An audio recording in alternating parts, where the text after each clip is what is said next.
বাংলাদেশ জাতীয়তাবাদী দল বিএনপি আজ ঢাকায় স্থায়ী কমিটির এক গুরুত্বপূর্ণ বৈঠকে বসেছে। তারেক রহমানের আহ্বানে অনুষ্ঠিত এ বৈঠকে দলের শীর্ষ নেতারা অংশ নিচ্ছেন। আসন্ন জাতীয় নির্বাচনে প্রার্থী চূড়ান্তকরণ ও নির্বাচনী কৌশল নির্ধারণই ছিল আলোচনার মূল বিষয়।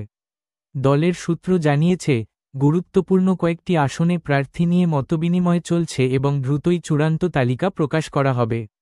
বিএনপির নেতারা বলেন, জনগণের অংশগ্রহণই দলের সবচেয়ে বড় শক্তি। বিশ্লেষকদের মতে, এই বৈঠক বিএনপির নির্বাচনী প্রস্তুতির অন্যতম গুরুত্বপূর্ণ ধাপ।